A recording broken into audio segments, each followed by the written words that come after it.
Yuchu Taltal Rojan, Mojan Hayon, the Musalman, Trakaichu Napan Prajnao, Soi Chai Sahils Jani Jan, Athapsi Kamwan, वो सर्व व्याप्त है, इसलिए हिंदू और मुसलमान का भेद न कर यदि तुम प्रबुद्ध हो तो अपने आप को पहचानो, साहिब की वही असली पहचान है।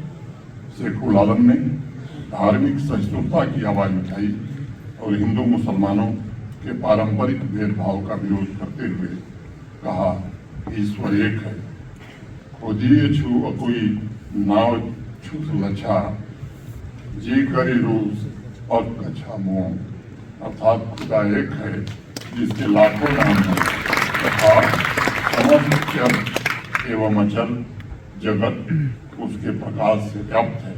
शैव भक्ति और इस्लाम का यह बेहतरीन संगम जम्मू कश्मीर के अलावा दुनिया में कहीं और देखने को नहीं मिल सकता। यही वह धरती है जहाँ ऋषि परंपरा में हिंदू और मुसलमान दोनों गुरुओं को समान आदर और सम्मान दिया गया। अगर शेखुल आलम अवाम को आगे बढ़ने की प्रेरणा देते हुए कहते हैं कि तलवार को तोड़कर हंसिया बनाओ, तो योगिनी लल्लेश्वरी कहती हैं कि सहनशीलता की बिजली की कौन और बादल की गर्जन है। मैं समझता हूँ यही भारतीय जीवन दर्शन का निचोड़ भी है। ये हमारी परंपरा है जिसने प्राचीन काल से इंसान की आपसी मोहब्बत और समाज की मूलभूत एकता की भावना तथा विश्वास को स्थापित किया है। और कुरान में पैगंबर मोहम्मद साहब का संदेश यही है कि हर चीज अपनी प्रकृति से चलती है, उनमें कोई टकराव नहीं है।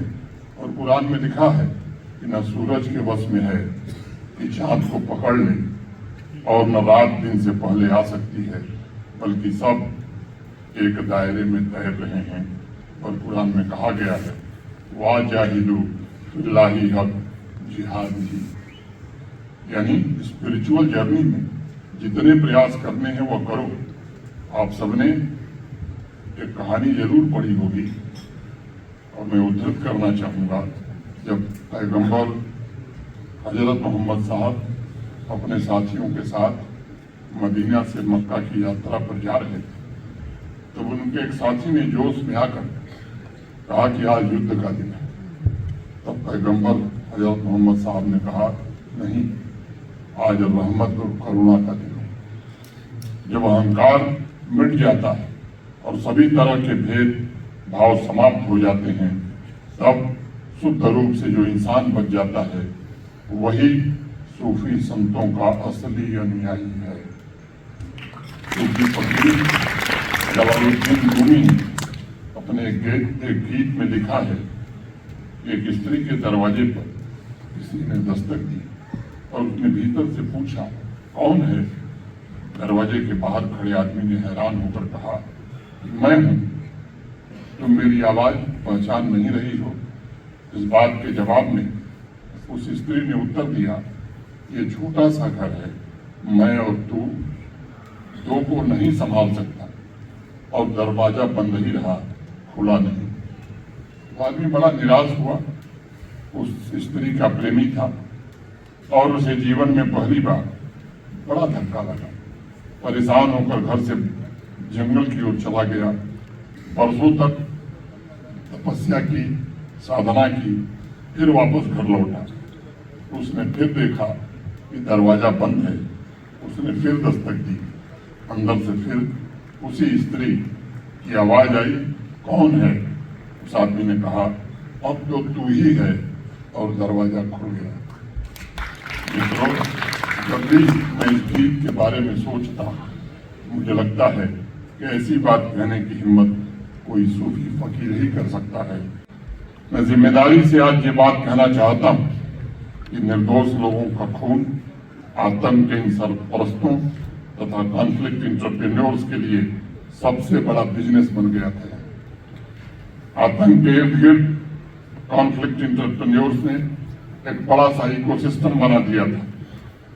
पिछले 4-5 वर्षों में आम आदमी के सहयोग से सुरक्षा बलों, पुलिस प्रशासन के साथियों ने मिलकर के जम्मू कश्मीर को उस फेज से बाहर निकालने में काफी हद तक सफलता पाई। लेकिन अभी हमें लंबा रास्ता तय करना है। अभी भी कुछ कॉन्फ्लिक्ट एंटरप्रेन्योर्स एक्टिव होने की कोशिश कर रहे हैं और आज मैं कहना चाहता हूं कि ऐसे किसी भी व्यक्ति को कदापि इजाजत नहीं दी जा सकती। मुझे खुशी इस बात की है कि आज जम्मू कश्मीर का नौजवान उनकी साजिशों को समझने लगा। मैं आप सभी का आह्वान करना चाहता हूं कि आप यह सुनिश्चित करें कि आवाम में ऐसे कॉन्फ्लिक्ट एंटरप्रेन्योर्स का कोई स्थान न रहे। आज यहाँ सम्मानित सूफी स्कॉलर्स से भी मैं 2-3 निवेदन करना चाहूँगा। सूफीज्म को युवाओं के बीच लोकप्रिय बनाने के लिए बहुआयामी रणनीति की आवश्यकता है ताकि आवाम में एक्सट्रीमिस्ट आइडियोलॉजी को पनपने का अवसर ही न मिले। इसके लिए सूफीज्म के आदर्शों को अगर मॉडर्न बनाने की जरूरत है तो उस पर भी हमें काम करने की आवश्यकता है। नए मीडियम के जरिए उसे नौजवानों तक पहुंचाने की जरूरत है।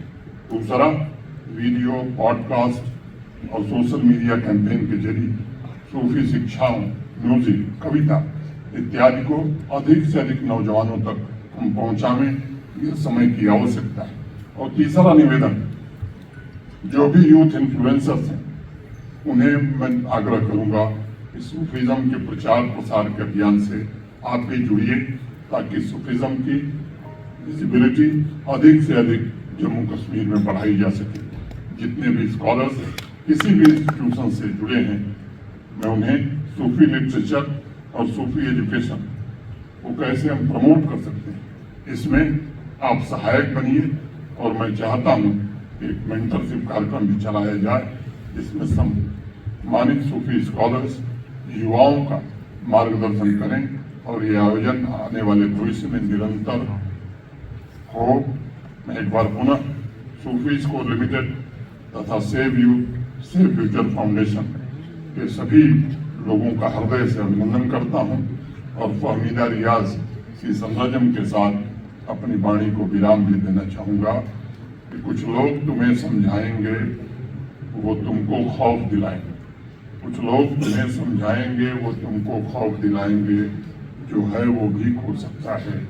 इस राह में रहजन है, रहजन मीन्स हाईवे रॉबर। कुछ और यहाँ हो सकता है, अरे कुछ और तो अक्सर होता है, पर तुम जिस लम्हे में जिंदा हो ये लम्हा तुमसे जिंदा है। ये वक्त नहीं फिर आएगा, तुम अपनी करनी कर गुजरोगे, जो होगा देखा जाएगा, जो होगा देखा जाएगा। बहुत बहुत धन्यवाद। जय हिंद।